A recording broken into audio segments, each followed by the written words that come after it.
We just needed to tweak things. Tweak, tweak, tweak.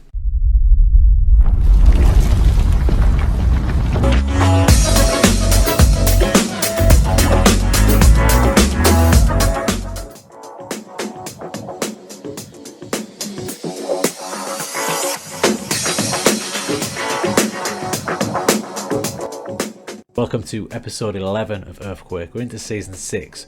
The prior season that we left you last time was a disappointing one where we lost out in the playoffs again for the second season in a row. I wondered, do I have to change my tactic completely? Is it going to work in League 2? Or is it too expressive? Is it too much? We're getting overexposed. The answer was just to tweak it. Keep the faith, have a little tweak. Right, we're in January of season 6, and as you can see, things have gone incredibly well this season. We sit top of the table after 25 games. 25 games for us, everybody else has played 28 or 27, so we've got games in hand, games in the pocket. We've only lost one game. It's been a stunning season and a great comeback from the boys.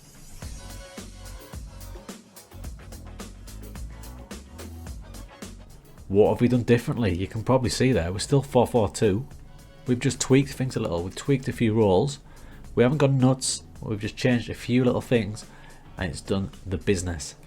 Right, so you can see on the left hand side, that's the tactic we've used to get us up pretty much from the Van North into League 2. And we used it for 2 seasons in League 2, just falling short. The tweaks we have made you can see on the right. So let's start with mentality. Exactly the same, we still stay positive. In possession, only slight change. We've gone to a higher tempo and we're overlapping on the left due to the formation change.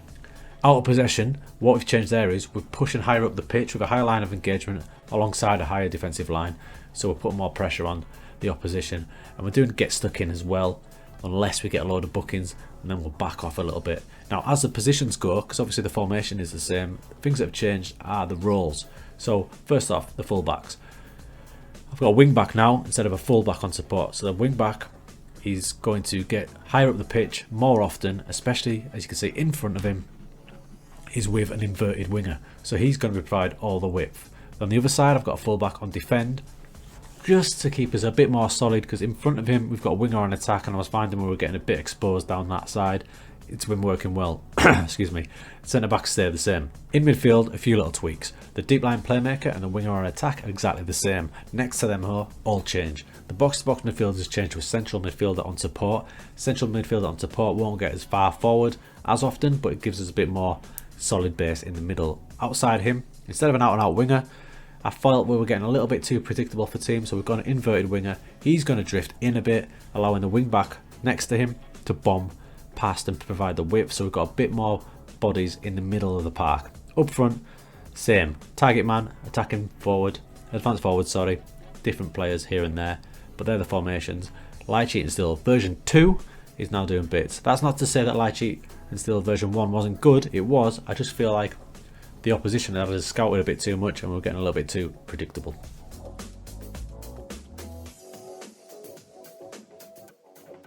So the formation has helped a lot, of course it has. Another big thing has been the signings. There's a few new players on there you can probably see. First off, Coyote up top there. This is my man, Joshua Coyote, signed on a free transfer from Rotherham. Everything in order for me. Big physical striker. Acceleration, pace, stamina, strength, heading, finishing, work rate. A good all-round striker, especially for this level. And he's done great. He's scored 11 goals from 14 starts. There's a lot of competition up front at this club. He took a little while to get in the team, but since he's been in the team, he's done amazing. A little thing to point out as well, long throws, 17. That's been a little secret weapon as well. That's really helped. Next one's a surprise signing, and a surprise in that it's been that successful. He's injured at the minute, out for a couple of days, but this lad, Bobby Camwer, what an undercover signing he's been. Signed for his versatility, Bobby Camwer has done bits for us. He's playing in that inverted winger role. He was initially signed as cover for central midfield. His attributes are all there. Ignore the Reds because they're in attributes that aren't quite needed where he's playing. So the way he's playing, his attributes, stunning. They're all in double figures. They're low double figures, but he's had a great season, as you can see. 18 appearances, 6 goals, 5 assists from that left side of midfield position. It's a key role. He's been class. There's a few more signings, but the last one I do want to point out is at fullback there, Bondswell. Now as you can see, his position is fullback on defend. When we play a team who play an inverted winger down their left hand side, which is quite often, they'll often have a right footer on the left, which you'll come across quite a lot as well. I do flip that position into an inverted wing back on support, meaning that he comes into this area a lot. Really helps to give an extra body in the middle of the park. In defence he will still stay there and cover, but invariably we only do that when he's against an inverted winger, so usually the ball's going to be in that area anyway, so it seems to have worked a treat. Those were the main summer signings. Now we're in January, I've just made one signing, and if you watched the last episode and how devastated I was about a guy I lost from a loan recall, you might recognise this fella. Ola Ibrahim, he's back at the club.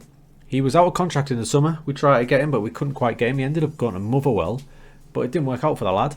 And we have swooped, using all that money that we got, that £1 million, we have swooped. We've just signed him for 99 grand in the January transfer window. I'm hoping that we buy when we're on top.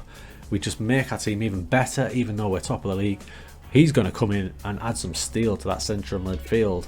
And I needed him because Crystal Palace have just swooped for my wonder kid.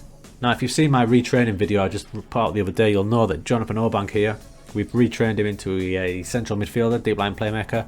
But Crystal Palace saw what we've been doing, loving our work. They've swooped in and they bought him for 900 grand. But I did assist on a loan back clause till the end of the season, so we've got him back on loan. But funnily enough, he's played 14 games and he's had a bit of a stinker of a season. So that signing of Ibrahim couldn't come quick enough really. Obank will now be a sub. I think his mind's been distracted by the bright lights of London maybe. Here is the season so far, and it isn't often you get a season like that where there's only one solitary red peeking out at you, and even that was a defeat to Bolton 2-1 away, which we should have won because they were way down the league, but maybe the boys got a bit sloppy. But as you can see, this season has been a bit of a dream. The last few games have carried on that way. We've just drawn recently against Leyton Orient, who are second, so that keeps us higher up. We've got a few games coming up, but surely we can't bottle it now, right?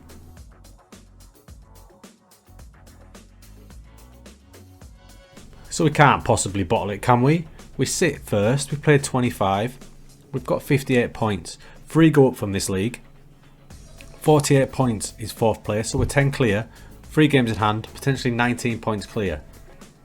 I'll put my hat on this, if we don't do this, this will be the biggest bottle of Football Manager history.